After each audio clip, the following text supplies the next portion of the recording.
Raymond Émile Weidlich, né à Neudorf en 1938.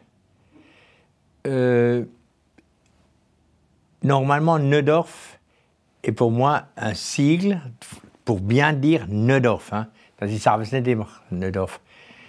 Et je parle de temps en temps l'alsacien avec, das ist normal. Et je travaille comme artiste. Maintenant, ils m'ont collé des noms comme plasticien. Bon, je suis bon, c'est possible que ça existe aussi. Alors, voilà. Je préfère être un peu poète, musicien, enfin musicien un peu, et que je joue moi-même quelques notes sur un piano avec quelqu'un d'autre encore à quatre mains. J'aime bien faire ça, du ragtime, shooting. Alors voilà, et j'ai commencé à rêver du futur. Comment ça va se passer? C'est pour ça que j'ai travaillé sur, comment on veut dire ça, sur l'archéologie du futur, voilà. Et c'est comme ça que j'appelle l'archéologie du futur. L'archéologie, c'est une deuxième chose. Et après, il y a eu la grande histoire alsacienne, pour moi, de Lydia Jacob, avec tous les Alsaciens qui sont partis, qui sont morts parce qu'ils étaient un dans l'armée allemande, les Prussiens, et un chez les Français. Et les Alsaciens sont partis en Amérique. Donc c'est là que François Jacob a connu Curtis, le photographe, aussi, qui a fait ces magnifiques photos sur les Indiens. Donc voilà.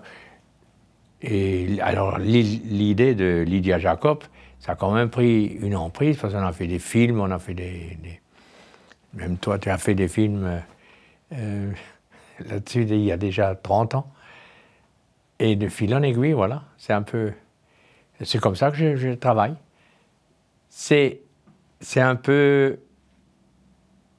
l'histoire de cet héritage d'archéologie du futur qui est vraiment enterré place du château, à côté de la cathédrale de Strasbourg, à ouvrir en l'an 3690 après Jésus-Christ.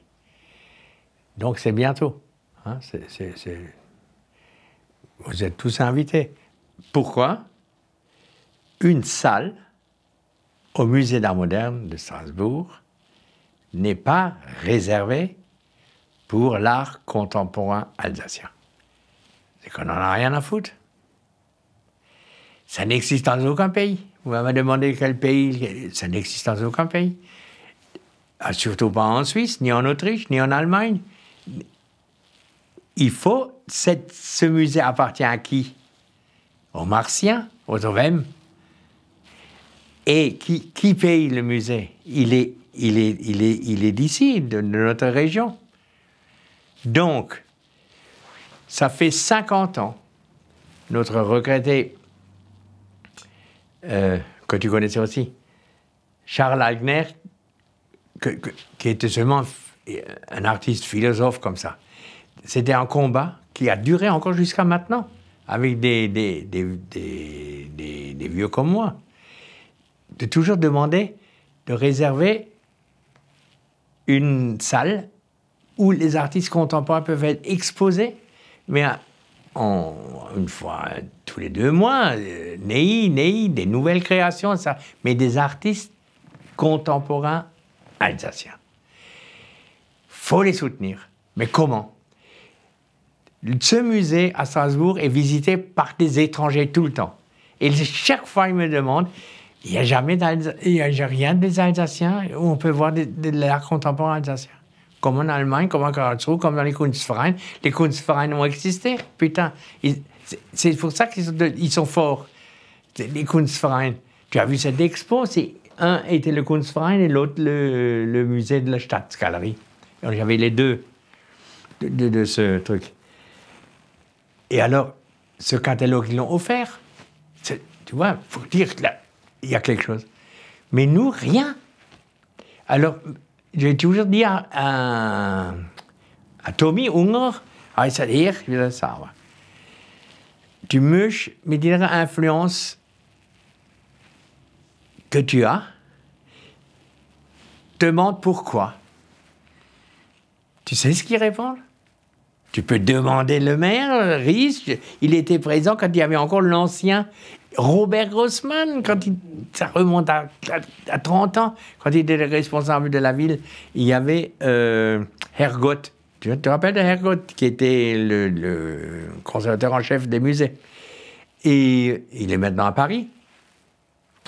J'ai dit à Hergot devant Robert, vous êtes payé par... Au musée, vous êtes payé par la ville. Vous faire un effort, ce truc-là appartient à la ville. Il faudrait montrer l'art contemporain alsacien. C'est vrai, c'est une bonne idée. C'est Nénisken, mais l'autre non plus d'avant. Le seul qui a fait un effort, une seule fois, mais vraiment, ça ne me sauve Fingergraven-Notaire, c'était l'ancien conservateur en chef des musées de Strasbourg. Daar heeft me smoke gezegd, ik zei, skip nee niks. Vraiment. Skip nee niks. Tu veux net. Et alors, j'ai réussi avec le temps de comprendre que ils veulent rien faire parce que ils ont peur que demain matin, il y a de nouveau quelques-uns qui viennent, qui disent waarom zien we niet erbij, waarom zien we niet erbij, we zijn af van Keizer, we zijn van doen, voilà. Parce que le seul qui avait vraiment, c'est Jean-Louis Faure, qui était conservateur du musée d'art moderne, et Rossignol, qui avait fait des expos d'art contemporain. Les seuls qui ont emmené pour la première fois des Armand, des César, des choses comme ça, qui faisaient ça encore à l'ancienne douane. Tu vois, l'ancienne douane, oui, qui était le musée d'art moderne. Moi, je pense que il y a énormément de talent pour l'art contemporain alsacien. Énormément. Ça pourrait exploser. Ça pourrait exploser, le truc. Même en parlant de ces mondialisations, mon télé, mon desto, des films sur l'art contemporain à New York en ce moment, celui-là, Chicago, Desto, Pékin, all this summer. Non. Est-ce qu'il serait possible d'avoir, ce qu'on demande depuis 50 ans, mais est-ce que ce serait possible d'avoir un endroit à lui seul qui s'appelle la Maison de l'art contemporain alsacien? Voilà.